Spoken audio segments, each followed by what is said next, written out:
I've been asked to show how to use our new filter kit to filter essential oils. So in your filter kit, you're going to get a couple of these funnels, and you're going to receive some sterilized cotton balls, a dripper, and an extra bottle for filtering the oil. So there's really two ways to do this. So the reason why we filter, let's talk about that first. So unlike ArOmis, where we actually do in-house filtering before we send out our oils, a lot of companies just don't. They simply don't.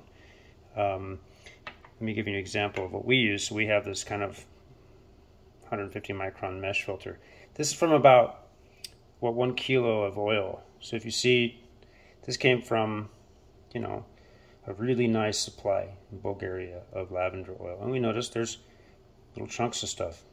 Okay, so this mesh filter is able to get out just about everything of every size, and it does slow our process down, but totally worth it. So that's that stuff that's in there. Looks like just little pieces of plant material, like from seeds and things like that. So that's one of the reasons we want to filter our oils. What you'll notice in some companies, have droppers on them. The bottles that we have, they use orifice drippers. So you're going to open the bottle that you'd like to be able to filter the oil for, and grab your spare bottle and your funnel. So the first thing you do is you're actually going to make your temp filter media. So grab a little pinch of this cotton, and you're just going to put that right down there inside.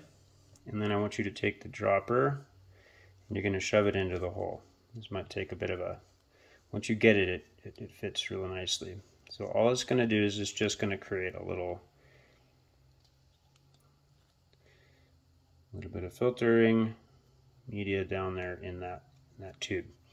Once you get about half, you don't need that much. That's why we only send 2 cotton balls, as you could probably use this 100 times, probably be plenty. Put that right there in your clean, empty bottle that you got from ArOmis. And all you're going to do is take your oil, and you can either just dribble this in,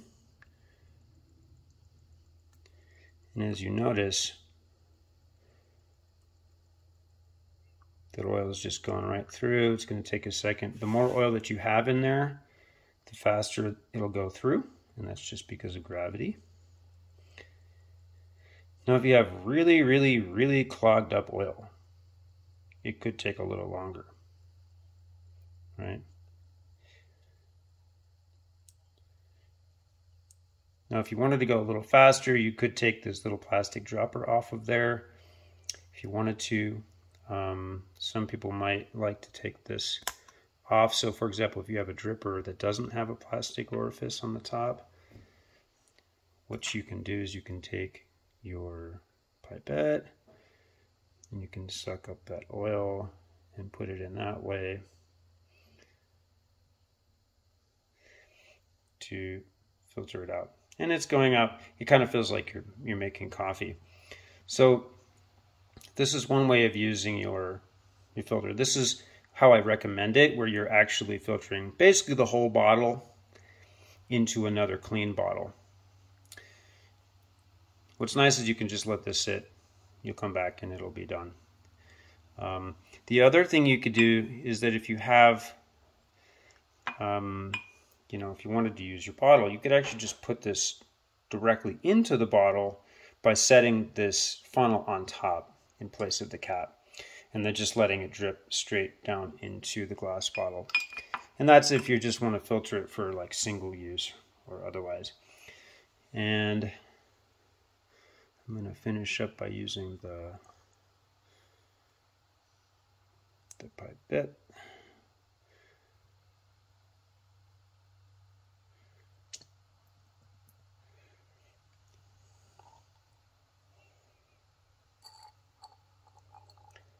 And once I got most of the oil in there,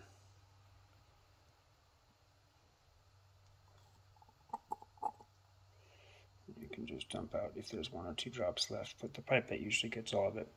Now, there's an important last step that you really should do, and that's because stuff can get clingy to the inside of the bottle. And what I would do next, and I would always do this, is to take this bottle and wash it out. So you can either do that with water, you can do that with rubbing alcohol, but you can put in about maybe 1/3 of the bottle full. Take the old bottle and then shake it up, and then dump out the alcohol into the sink. And that way you don't have to use this bottle, the one that you got from Oz, to store your oil if you don't want to. You can put it right back in your old bottle, and then you'll have a fully clean bottle of essential oil in its original bottle. Then what you would do then is to take this new bottle that you've just poured out into there using the same the same funnel or a different funnel. You can use this again. So this would just be your temporary holding bottle. Now a slightly harder part of this entire process is that there'll be a little bit of oil left in the filter itself, right? So you can use the pipe out and just push it out, and you'll have this little cute essential oil nugget of cotton, and you just throw that away. Once you are finished filtering all the oil into the new bottle and you've removed the little filter piece, just switch it back. Make sure you clean this bottle with alcohol first in case there's any chunks floating around. Hold this up above the lip and just pour it back in. Nice steady flow. If you go too slow, those bottles tend to dribble backwards on themselves, so go ahead and let it go. And we know it's going to fit because it just came out of that same bottle. Once that one's empty, just take your old plastic orifice reducer, push it back on there, and you have a nice new bottle of fully filtered essential oil for use in the Nebulizer. That's how you use your filter.